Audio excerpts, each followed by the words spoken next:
إن الحمد لله نحمده ونستعينه ونستغفره ونعوذ بالله من شرور أنفسنا ومن سيئات أعمالنا من يهده الله فلا مضل له ومن يضلل فلا هادي له وأشهد أن لا إله إلا الله وحده لا شريك له وأشهد أن محمدًا عبده ورسوله أما بعد فإن خير الحديث كتاب الله وخير الهدي هدي محمد صلى الله عليه وسلم وشر الأمور محدثاتها وكل محدثة بدعة وكل بدعة ضلالة وكل ضلالة في النار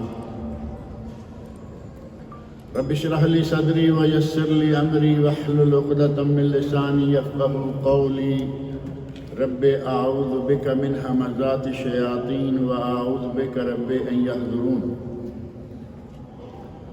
أعوذ بالله السميع العليم من الشيطان الرجيم يا أيها الذين آمنوا أطيعوا الله وأطيعوا الرسول وأولي الأمر منكم فإن تنازعتم في شيء فردوه إلى الله والرسول إن كنتم تؤمنون بالله واليوم الآخر ذلك خير وأحسن تأويلا۔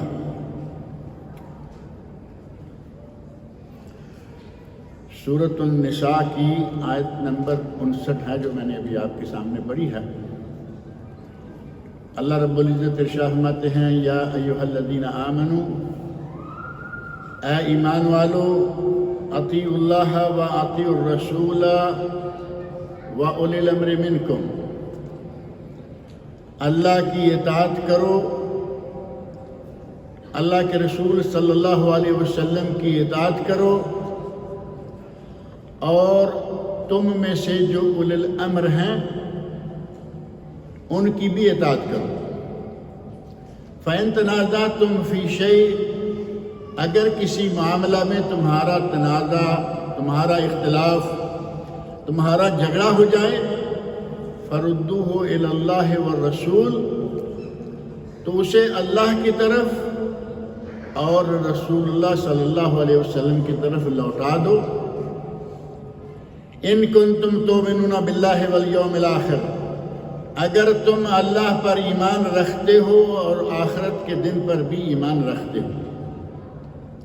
ذالک خیر و احسن تاویلا، یہ بہت ہی بہتر اور انجام کے اعتبار سے یہ بہت ہی اچھا ہے۔ اللہ رب العزت نے ہمیں ایک بہترین ترتیب بتا دی ہے کہ اگر شریعت پر چلنا ہے، دین پر چلنا ہے، تو اطاعت کا معیار کیا ہے اور اطاعت کے درجات کیا ہیں۔ سب سے پہلا درجہ فرمایا اطیعوا اللہ، اللہ کی اطاعت کرو، اور دوسرا درجہ فرمایا وَأَطِيعُوا الرَّسُولَ، اور رسول اللہ صلی اللہ علیہ وسلم کی بھی اطاعت کرو۔ وَأُولِي الْأَمْرِ مِنْكُمْ، اور تم میں سے جو اولی الامر ہیں، حکام ہیں یا علماء ہیں، ان کی بھی اطاعت کرو۔ اور اطاعت کے درجات کے سلسلہ میں اللہ رب العزت نے پہلے دو کے ساتھ اطیعوا لگایا ہے۔ اطیعوا کا لفظ ہے، اطیعوا اللہ و اطیعوا الرسول۔ جب تیسرے درجے کی باری آئی تو وہاں اطیعوا نہیں ہے، فرمایا وَأُولِي الْأَمْرِ مِنْكُمْ، اور تم میں سے جو اولی الامر ہیں ان کی بھی اطاعت کرو۔ ساری دنیا کے علماء، خاص طور پر علماء تفسیر کہتے ہیں کہ تیسری پارٹی، تیسرے لوگ، علماء ہوں یا حکام، ان کی اطاعت تب واجب ہے جب وہ اللہ رسول کے احکام کے مطابق ہو۔ وہاں اطیعوا کا لفظ نہیں ہے کیونکہ ان میں اختلاف ہونا ممکن ہے۔ اللہ رسول کے مابین تو کوئی اختلاف نہیں ہے، وہ خود بھی آپس میں مختلف بھی ہو سکتے ہیں، لہذا ان کے لیے اطیعوا کا لفظ استعمال کیے بغیر ارشاد فرمایا وَأُولِي الْأَمْرِ مِنْكُمْ، اگر اولی الامر تمہیں کوئی ایسا حکم دے جو کتاب اللہ اور سنت رسول کے خلاف نہ ہو تو ان کی بھی اطاعت کرو۔ اور ساتھ ہی ارشاد فرمایا ذالک ان کنتم تؤمنون باللہ والیوم الآخر، اگر تمہارا اللہ کی ذات پر ایمان ہے، قیامت پر ایمان ہے تو تمہیں یہ کرنا ہوگا، اور اگر یہ نہیں کرو گے تو پھر اللہ کی ذات پر ایمان ہوگا، قیامت پر ایمان ہوگا۔ صاف سی بات ہے کہ اگر اللہ پر قیامت کے دن پر ایمان ہے تو یہ کرو۔ ذالک خیر و احسن تاویلا، یہ ہے بہتر اور بہت ہی اچھا انجام کے اعتبار سے۔ کتاب اللہ، سنت رسول اور کتاب و سنت کے مطابق حکام و علماء کے اوامر، اگر ان کو اسی طریقہ اسی درجہ کے مطابق اختیار کر لو گے تو انجام کے اعتبار سے یہی طریقہ بہتر ہے۔ نبی اکرم صلی اللہ علیہ وسلم کی احادیث، قرآن کریم اللہ رب العزت کی کتاب بلا اختلاف، بغیر کسی اختلاف کے آج ہمارے سامنے موجود ہے۔ ایک پارٹی ہے، اس کو تھوڑی سی تکلیف ہے، جو قرآن کو بھی ناقص کہتے ہیں، نعوذ باللہ۔ ہر موقع پر کچھ نہ کچھ لوگ ایسے کھڑے ہو ہی جائیں گے، خیر شر چاہے کچھ بھی کیوں نہ ہو، کچھ لوگ شیطان کے پیروکار ہوتے ہیں۔ انہوں نے کہا قرآن کامل نہیں ہے، یہ تو ناقص ہے، قرآن تو 40 سپارے تھا، یہ 30 ہے، 10 سپارے کہاں گئے؟ انہی سے پوچھو، کہیں گے عائشہ کی بکری کھا گئی، نعوذ باللہ۔ وہ کیسے کھا گئی؟ یہ قرآن پتوں میں لکھا ہوا تھا، یہ تھا، وہ تھا، وہ کون سے 10 سپارے کھا گئی؟ کہتے ہیں جن 10 سپاروں میں حضرت علی کے فضائل تھے رضی اللہ عنہ۔ ان بدبختوں سے بکری زیادہ سمجھدار تھی، حضرت علی کے فضائل چن چن کے وہ کھا گئی اور باقی قرآن ہمارے لیے چھوڑ گئی۔ اتنی پڑھی لکھی بکری، جن کی بکری کا علم میں یہ حال ہے، ان کا اپنا کیا حال ہوگا؟ ام المومنین عائشہ رضی اللہ عنہا، صحیح بات ہے کہ امت اسلامیہ کے لیے حضرت ابو ہریرہ رضی اللہ عنہ، حضرت عبداللہ بن عمر رضی اللہ عنہما اور ام المومنین حضرت عائشہ رضی اللہ عنہا، انہوں نے گویا کہ ساری شریعت نقل کر دی ہے۔ اس ایک پارٹی کو چھوڑ دیں، باقی پوری امت کا اتفاق ہے کہ قرآن کریم اصل حالت میں ہمارے پاس موجود ہے۔ اور کیوں نہ ہوتا، اللہ رب العزت نے خود اس کی ضمانت لی ہے، اس کی ذمہ داری لی ہے۔ اِنَّا نَحْنُ نَزَّلْنَا الذِّكْرَ، ہم نے اس ذکر کو، قرآن کو نازل کیا ہے، وَإِنَّا لَهُ لَحَافِظُونَ، اور ہم خود اس کی حفاظت کریں گے۔ قرآن کریم کے بعد نبی اکرم صلی اللہ علیہ وسلم کی احادیث ہیں جن پر عمل کرنا اسی طرح ضروری ہے، اسی طرح واجب ہے جس طرح کے قرآن کریم پر عمل کرنا واجب ہے۔ نبی صلی اللہ علیہ وسلم کی احادیث معروف ہیں، الا انی اوتیت القرآن ومثلہ معہ، خبردار مجھے صرف قرآن ہی نہیں دیا گیا بلکہ مجھے قرآن اور اس جیسی ایک چیز اور بھی دی گئی۔ اوتیت القرآن ومثلہ معہ، قرآن جیسی ہی دوسری چیز۔ حدیث رسول کو قرآن جیسی کیوں کہا گیا؟ کیونکہ شریعت میں جتنی باتیں، شریعت سے متعلقہ جتنے امور نبی پاک صلی اللہ علیہ وسلم کی زبان مبارک سے نکلے وہ وہی تھے۔ قرآن بھی وہی ہے، تلاوت کی جاتی ہے جو کہ عبادت ہے۔ حدیث رسول کی تلاوت نہیں کی جاتی لیکن اس پر عمل کرنا واجب ہے۔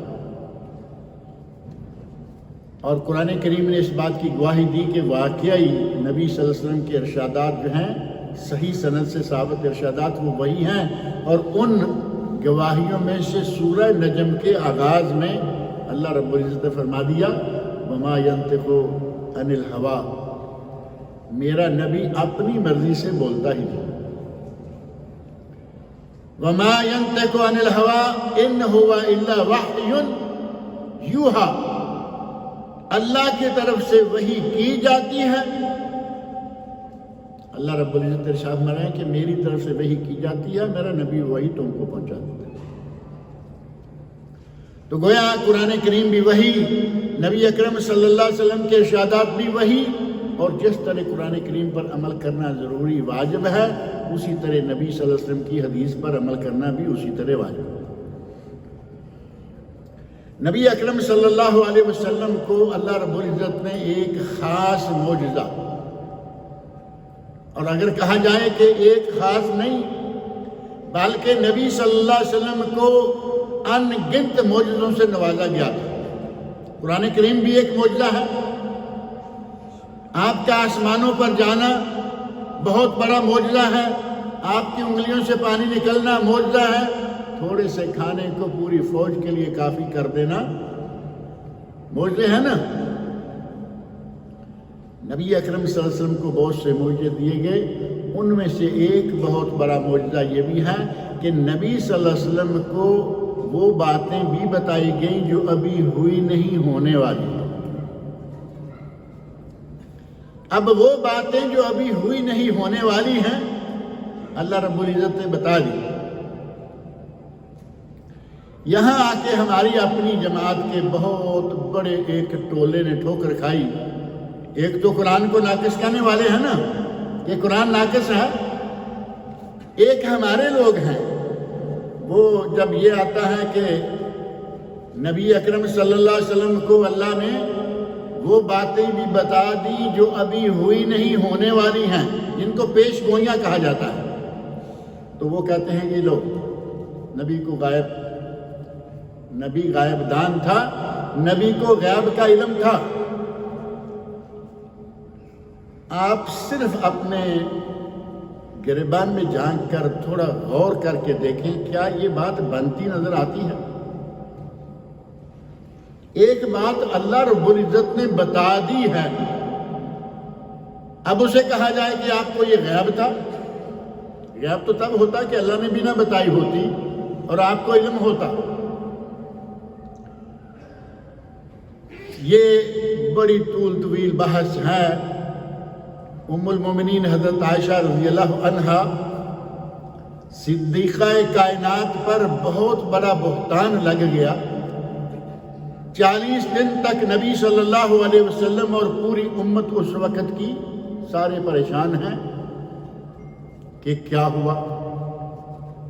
اور پھر مہینہ 40 دن کے بعد اللہ رب العزت نے آسمان سے آیتیں نازل کی اور حضرت عائشہ رضی اللہ عنہ کی 10 آیات میں اللہ نے براءت بیان کی کہ اے میرے نبی تیری بیوی بری. یہ جتنے بھی لوگ ہیں منافقین ہوں، ان کے پیچھے یہودی ہوں، ان کے پیچھے کچھ بھی ہوں، اور آپ کے علم میں ہوگا کہ اس زبردست پروپیگنڈا میں کچھ صحابہ کرام بھی آ گئے. پروپیگنڈے کی چھری بڑی تیز ہے. پروپیگنڈا اگر پورے زور شور سے کیا جائے تو بڑے بڑے پھسل جاتے ہیں اور اس میں پھنس جاتے ہیں. آج بھی آپ دیکھ لیں کسی بات کا پروپیگنڈا آج اتنے زور شور سے ہو رہا، ہر آدمی کے دل میں پہلے نمبر پہ تو آ جاتا ہے کچھ نہ کچھ تو ہوگا تو ایسا ہے. جب بھی یہ آ گیا تو سمجھیں کہ یہ گیا، یہ آدمی کام سے گیا. اس وقت اتنا زور شور سے پروپیگنڈا کیا گیا کہ حضرت عائشہ رضی اللہ عنہا نعوذ باللہ اس گناہ میں ملوث ہیں.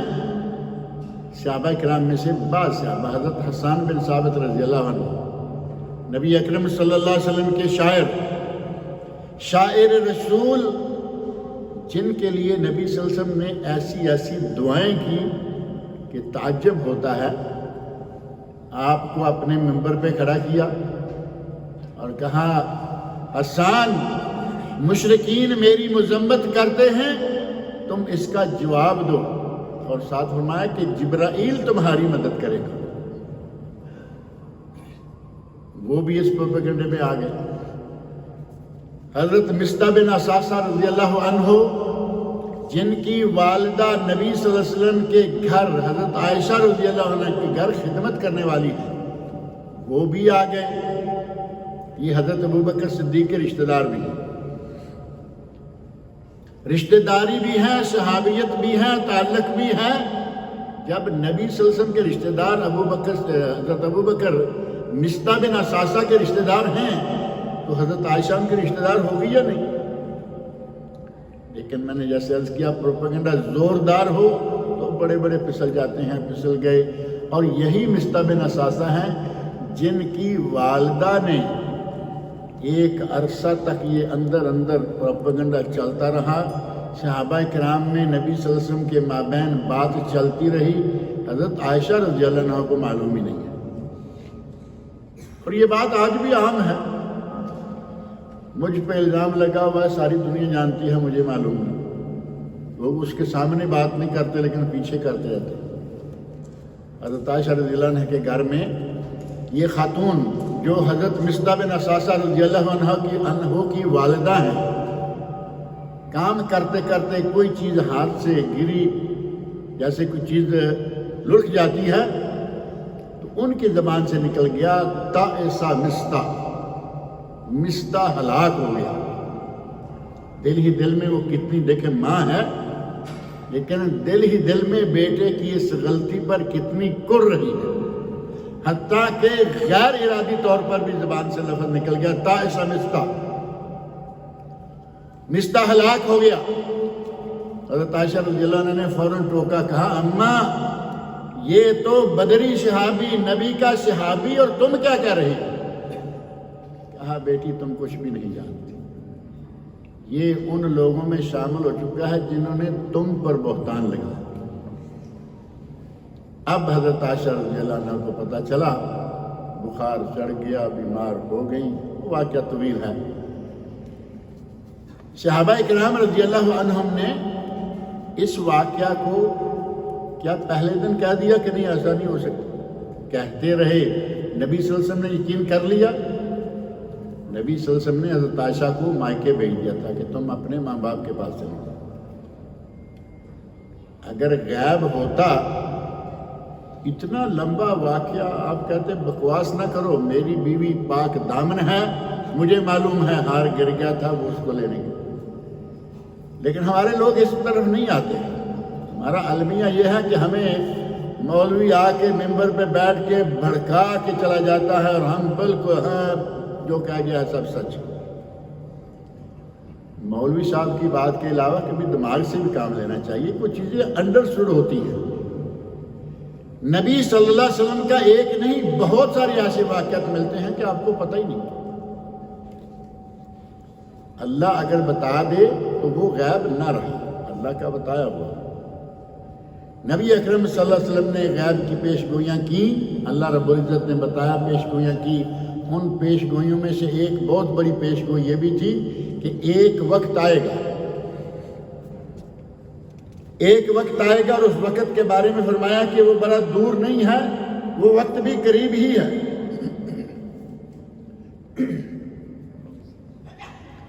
قریب ہی وہ وقت آنے والا ہے جب کیا ہوگا، ایک آدمی اپنے گو تکیے پر، گو تکیہ میرا حل معروف ہے، بیک پہ رکھا ہوا ہوتا ہے، نیچے اچھی مسند بچھی ہوئی ہو، پیچھے گو تکیہ رکھا ہوا ہے۔ ایک آدمی، آپ ارشاد فرماتے ہیں الا یوشکو، یوشکو مانا کہ یہ وقت قریب ہی آنے والا ہے، ابھی تک آیا نہیں۔ الا یوشک رجل شبعان علی اریکتہ، ایک آدمی اپنی مسند پر، اپنے گو تکیے پر بیٹھا ہوا ہوگا، یقول علیکم بہذا القرآن، وہ کہے گا کہ دیکھو بھائی تمہارے لیے بس یہ قرآن کافی، جو کچھ اس قرآن میں آیا، فما وجدتم فیہ من حلال فاحلوہ، جو اس میں حلال ہے اس کو حلال مان لو، وما وجدتم فیہ من حرام فحرموہ، جو اس میں حرام ہے اس کو حرام۔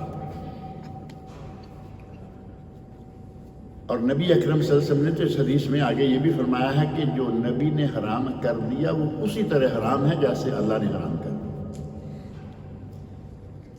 اب یہ بتائیے کہ اس وقت تک ابھی یہ واقعہ آیا نہیں تھا، نبی اکرم صلی اللہ علیہ وسلم کو اللہ رب العزت نے اس کی بات بتا دی، جیسا کہ آپ جنت اور جہنم کا نظارہ تو ایک مرتبہ کیا آپ نے، لیکن بہت ساری باتیں ایسی ہیں جن کا اس نظارے سے کوئی تعلق نہیں، لیکن آپ بتاتے ہیں۔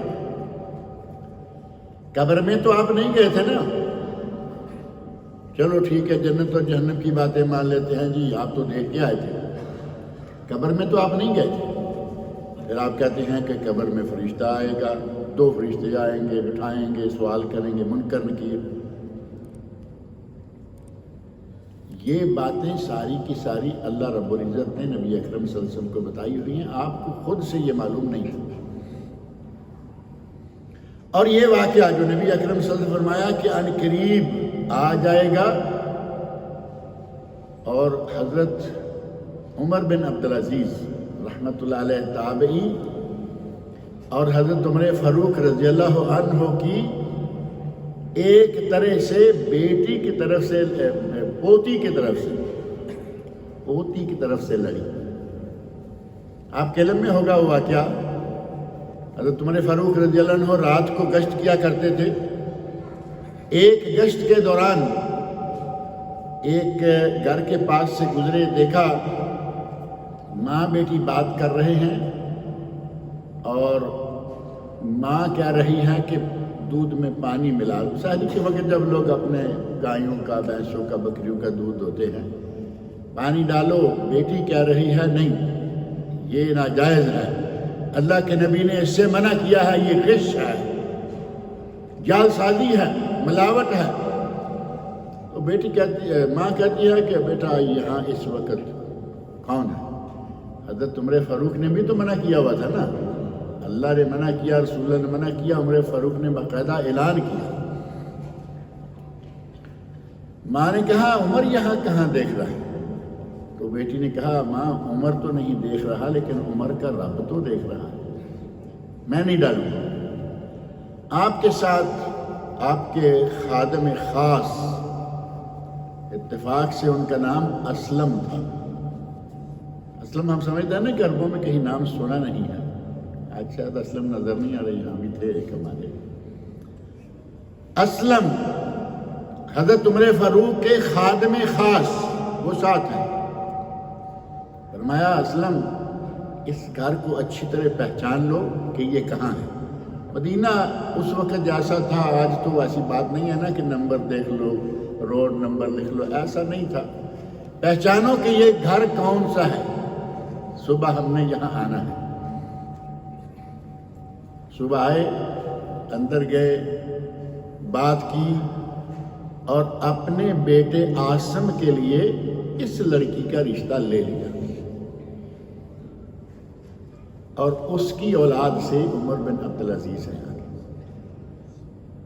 عمر بن عبدالعزیز ایک اسپیشل سمجھ لیں کہ ایک اسپیشل لائن آ رہی ہے، اور خلفاء راشدین میں سے 5ویں خلیفہ راشد بھی شمار ہوتے ہیں۔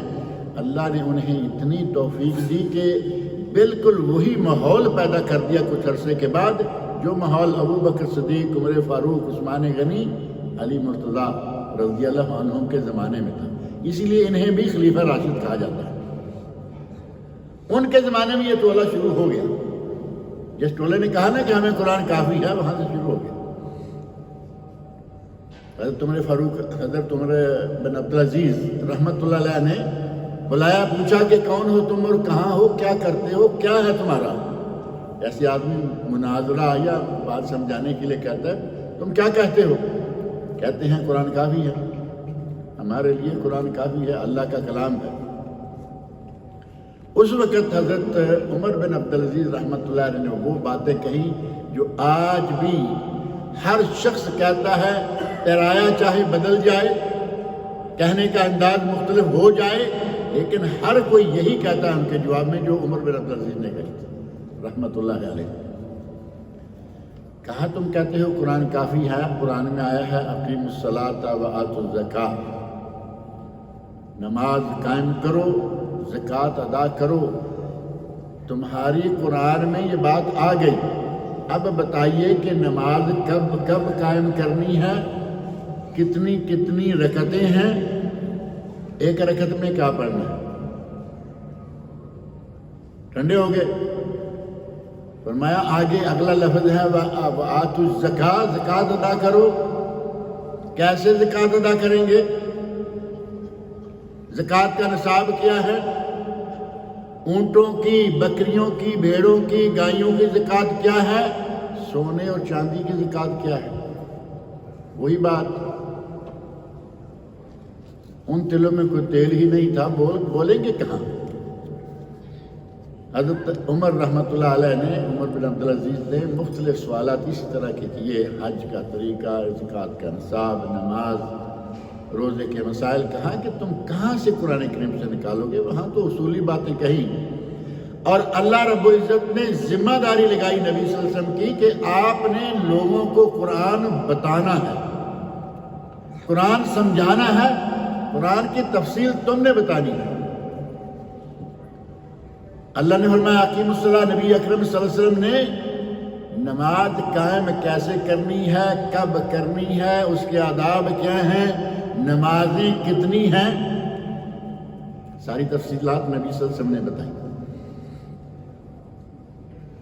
اللہ رب العزت نے مجھے توفیق دی، میں نے ریڈیو ام القوین سے نماز کے مسائل، قرآن و سنت کی روشنی میں نماز کے مسائل الحمدللہ ذکر کیے، جو تقریباً 780-86 قسطوں میں نکلے، کبھی 5-7 منٹ کی قسط اور کبھی 11-12 منٹ کی قسط، مختلف اوقات میں، اور آج وہ کتاب الحمدللہ 3 موٹی جلدوں میں شائع ہو چکی ہے۔ اب قرآن کریم میں تو مختلف جگہ پر نماز قائم کرو آیا ہے، بس اب اتنی تفصیلات کہاں سے آئیں؟ نبی اکرم صلی اللہ علیہ وسلم نے ہمیں سمجھایا۔ اللہ رب العزت نے نبی صلی اللہ علیہ وسلم کی یہ ڈیوٹی لگائی تھی کہ آپ نے قرآن کو بیان کرنا ہے، واضح کرنا ہے، اور اگر قرآن نبی صلی اللہ علیہ وسلم کو نہیں مانتا تو پھر قرآن کریم کی 1-2 نہیں، بہت ساری آیات ایسی ہیں کہ ان کا کیا کریں گے۔ سورۃ الانفال آیت نمبر 20، یا ایھا الذین آمنوا اطیعوا اللہ ورسولہ، اے ایمان والو اللہ کی اطاعت کرو، اللہ کے رسول کی اطاعت کرو۔ اللہ کے رسول کی اطاعت کیسے کریں گے؟ ہمارے پاس ہے رسول اللہ صلی اللہ علیہ وسلم، ہمارے پاس کیا ہے؟ حدیث رسول ہے۔ دوسری آیت سورہ آل عمران آیت نمبر 32، قل اطیعوا اللہ والرسول، اے میرے نبی ان سے کہہ دیجئے کہ اللہ کی اطاعت کرو، اللہ کے رسول کی اطاعت کرو۔ تیسری آیت آل عمران آیت نمبر 132، پہلی ہے 32 اور دوسری 132، وَأَطِيعُوا اللَّهَ وَالرَّسُولَ لَعَلَّكُمْ تُرْحَمُونَ، اللہ کی اطاعت کرو، اللہ کے رسول کی اطاعت کرو تاکہ تم پر رحم کیا جائے۔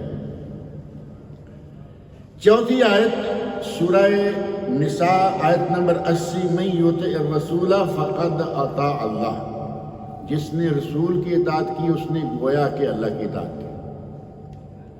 رسول کی اطاعت واجب ہوئی یا نہیں ہوئی؟ سورہ نور میں آیت نمبر 54 میں اللہ تعالیٰ نے فرمایا قل اطیعوا اللہ واطیعوا الرسول، بار بار یہ قرآن کریم میں یہ آیت بار بار آ رہی ہیں، اور سورہ حشر کی آیت نمبر 7، وما اتاکم الرسول فخذوہ وما نہاکم عنہ فانتہوا۔ اب اگر رسول اللہ صلی اللہ علیہ وسلم نے ہمیں کچھ دیا نہیں تو یہ اللہ رب العزت کیا فرما رہے ہیں؟ وما اتاکم الرسول فخذوہ، رسول تمہیں جو دیں، حکم دے مان لو، منع کریں ہٹ جاؤ، چھوڑ دو۔ اب یہ طبقہ، یہ ٹولہ، میں کبھی کبھی کہا کرتا ہوں کہ ہمارا بر صغیر بڑا زرخیز ہے، جھوٹے نبیوں کی باری آئے تو ہمارے یہاں ہیں۔ مرزا قادیانی کہاں تھا؟ یہ تو بڑا مشہور و معروف ہے، قادیان پنجاب میں ہے، آج کل انڈین پنجاب میں ہے، مجموعی پنجاب ہی تھا۔ اور پھر یہ ٹولہ بھی ہمارے ہندوستان میں نئے سرے سے آیا، اور نبی اکرم صلی اللہ علیہ وسلم نے جس انداز سے ارشاد فرمایا تھا کہ ایک آدمی ہوگا جس کے پاس میری حدیث آئے گی تو کہے گا ہمیں قرآن کافی ہے۔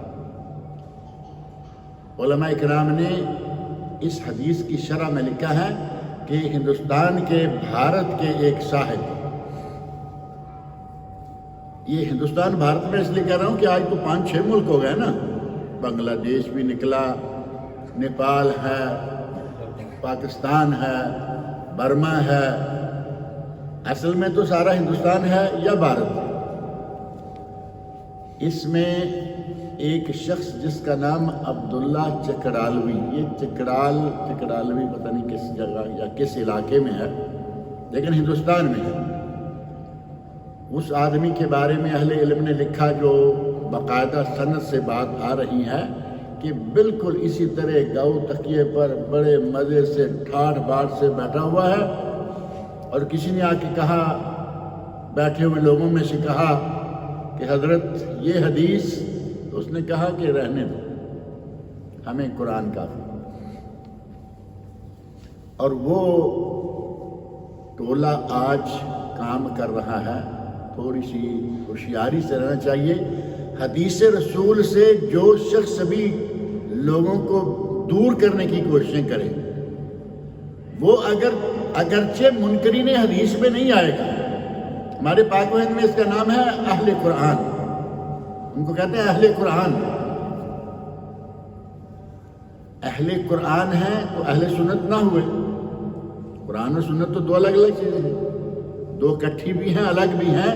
اگر کہیں گے اہل قرآن تو پھر وہ اہل سنت نہ ہوئے، اور یہ ہمارے بر صغیر میں آج بھی ان کے کچھ چٹے بٹے کام کر رہے ہیں۔ کئی لوگ بڑے مشہور ہیں، ٹیلی ویژنوں پر، ریڈیو پر، اخبارات میں، پرنٹ میڈیا، جو بھی میڈیا ہے سب میں بڑے چڑھ کے بول رہے ہیں۔ نہ سنت رسول شکل پر نظر آتی ہے، نہ چہرے پر روحانیت نظر آتی ہے، لیکن ہیں وہ بڑے چرب لسان، زبان سے ایسے بولتے ہیں کہ نوجوانوں کو ایسے معمولی ایک آدھ درس میں وہ نوجوانوں کو اپنے پیچھے لگا لیتے ہیں۔ میں اس لیے کہہ رہا ہوں کہ ذرا تھوڑا سا سنبھل کے، وہ آپ کو نبی صلی اللہ علیہ وسلم کی احادیث سے دور لے جانے کی کوشش کریں گے۔ ان میں سے ایک اس وقت جو بڑا معروف نام ہے، وہ ایسا لگتا ہے کہ شاید سعودی عرب سے کہیں گیا ہے، لیکن ایسا ہے نہیں۔ جاوید غامدی نام ہے ایک، شاید آپ جانتے ہوں گے جاوید صاحب، وہ غامدی ہیں، پاکستانی غامدی، تھوڑی عجیب لگتی ہے بات لیکن چلیے ہم مان لیتے ہیں۔ یہ اس وقت حدیث رسول کے استخفاف، حدیث رسول سے لوگوں کو بہکانے بھڑکانے اور دور لے جانے کا چیمپئن ہے۔ تھوڑا سا سنبھل کر نوجوان بھی، نوجوان کیا بزرگوں کو بھی چاہیے،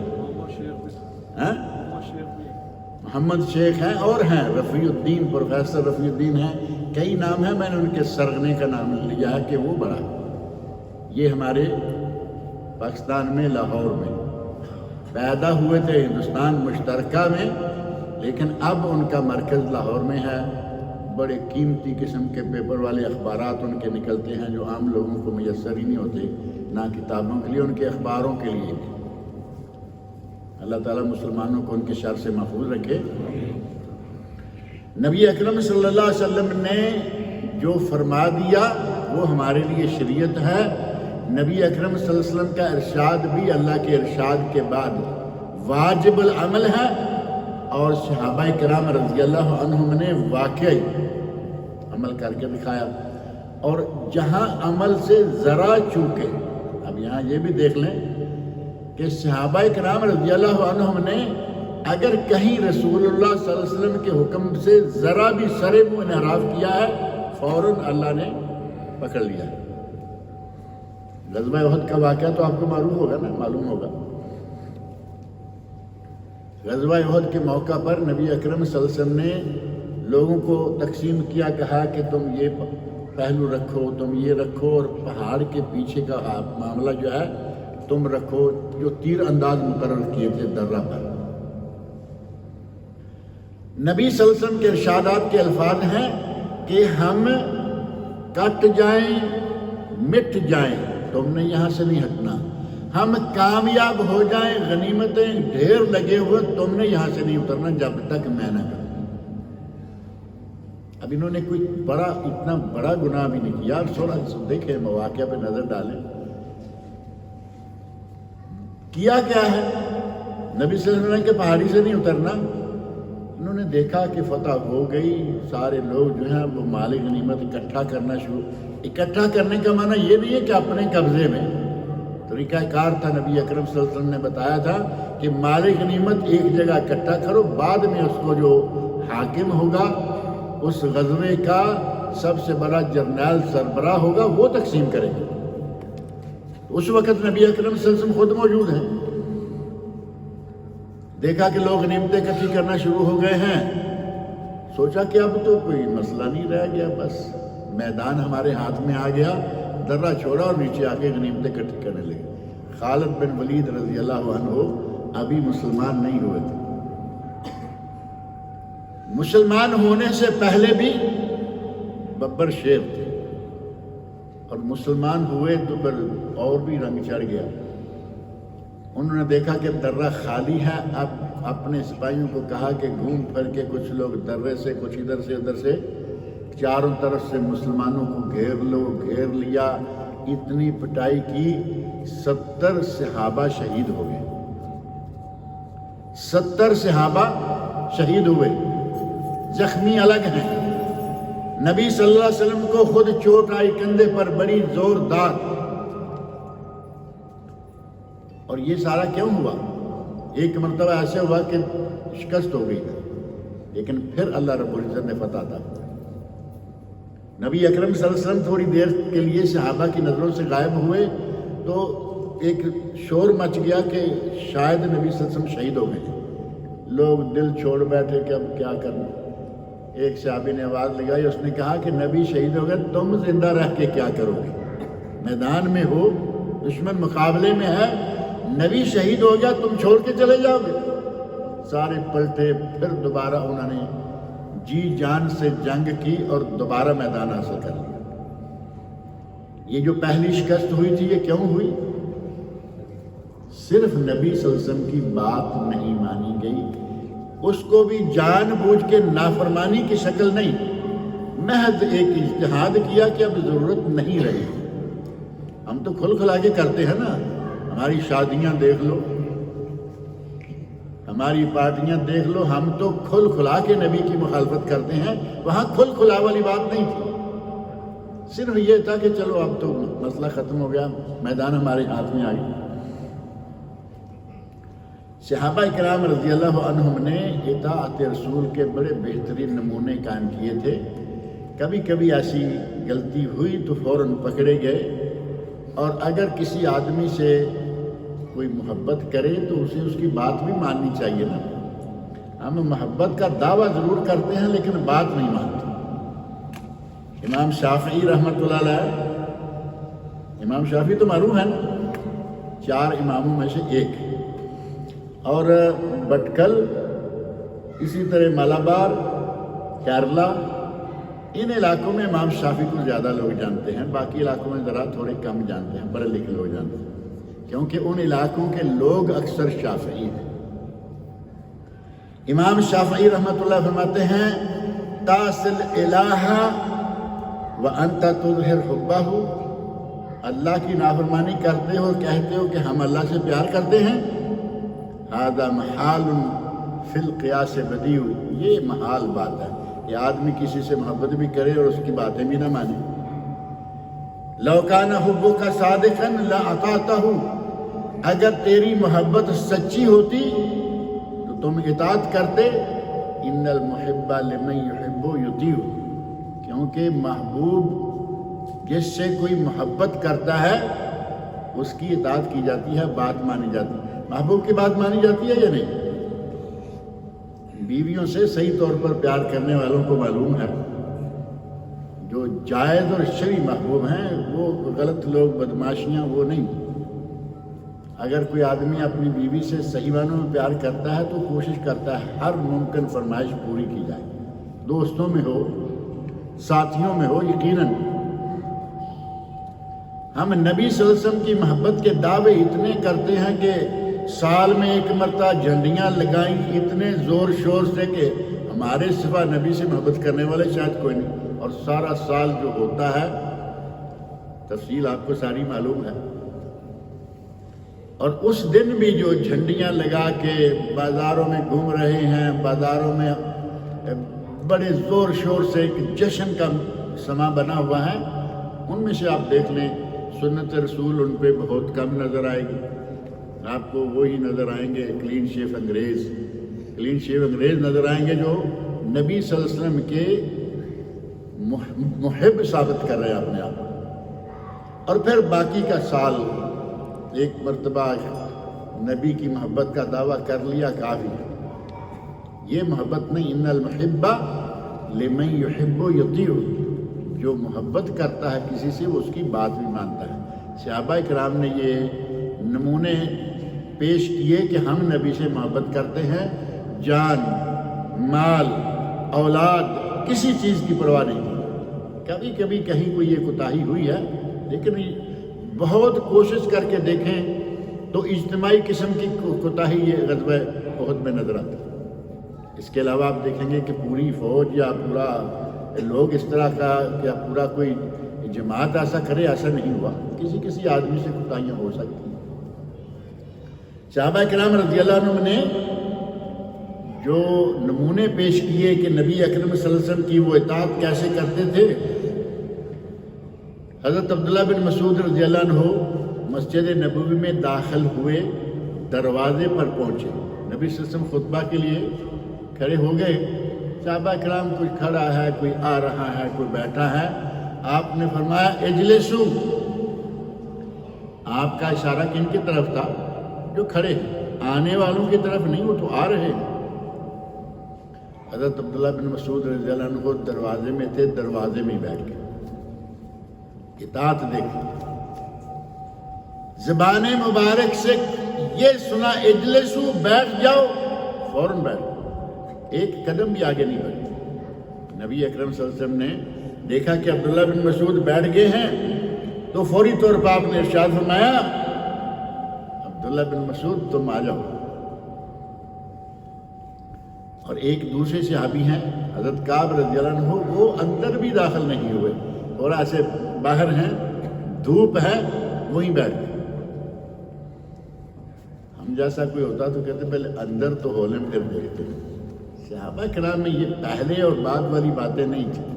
میں کئی مرتبہ پہلے بھی کہتا ہوں، اگر کسی کے دل میں یہ پکی گل بیٹھ جائے نا، یہ پکی بات کہ سگریٹ نہیں پینا، سگریٹ حرام ہے، اول تو ہم مانتے بھی تھوڑی کیے، نہیں جی فلاں مولوی کہتا ہے حرام نہیں، وہ کہتا ہے مکروہ ہے، چلیے حلال تو نہیں کہا نا، مان گیا کہ سگریٹ حرام ہے، لیکن جو جیب میں پیکٹ رکھا ہوا ہے وہ پھینکنے کو تیار نہیں، چلیے اب چھوڑ دیتے ہیں لیکن یہ ختم کر لیں۔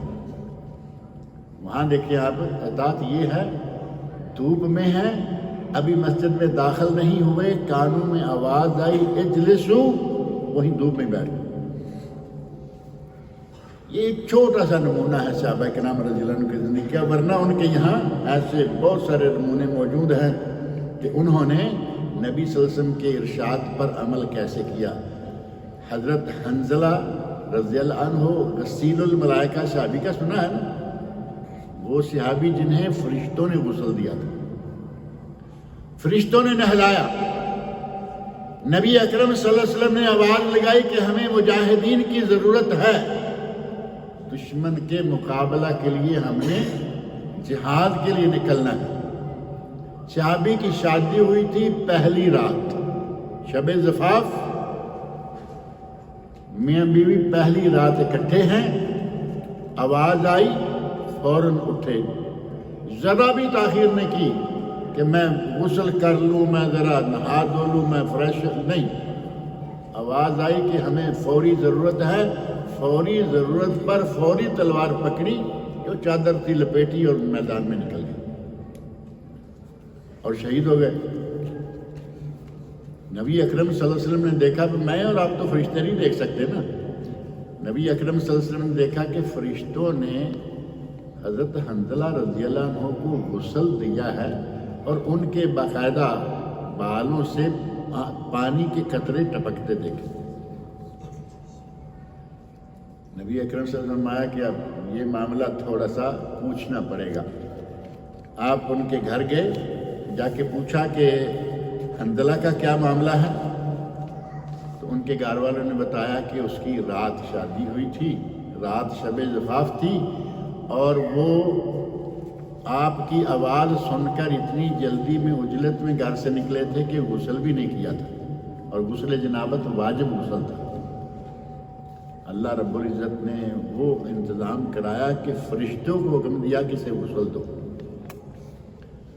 صحابہ کرام نے اس طرح کی بڑی نادر بے مثال قسم کی مثالیں قائم کی تھی اطاعت میں. ہمارا تو معاملہ بڑا ہی عجیب ہے, ہم فوری طور پر اپنا سارا کچھ چھوڑ دیتے ہیں.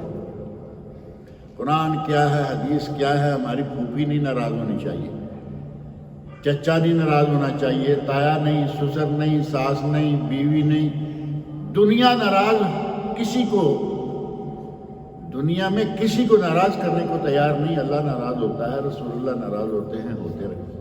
صحابہ کرام رضی اللہ عنہ میں ایسی بات نہیں تھی.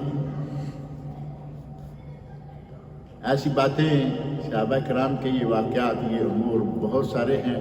اللہ تعالیٰ سے دعا ہے کہ ہمیں جتنی ہم میں طاقت ہے, اب یہ تو کوئی نہیں کہہ سکتا نا کہ مجھ میں اطاعت کی طاقت ہی نہیں ہے. اطاعت کا جذبہ ہونا چاہیے, دل میں اطاعت کا ارادہ, پوری طرح عزم کر لیں کہ ہم نے نبی صلی اللہ علیہ وسلم کی اطاعت کرنی ہے, اور اچھے برے جس طرح کے حالات ہوں گے ہم نے نبی صلی اللہ علیہ وسلم کی اطاعت کرنی ہے. اگر یہ ارادہ کر لیں تو یہ کوئی کام مشکل نہیں ہے. اللہ تعالیٰ مجھے اور آپ سب لوگوں کو نیک عمل کی توفیق عطا فرمائے.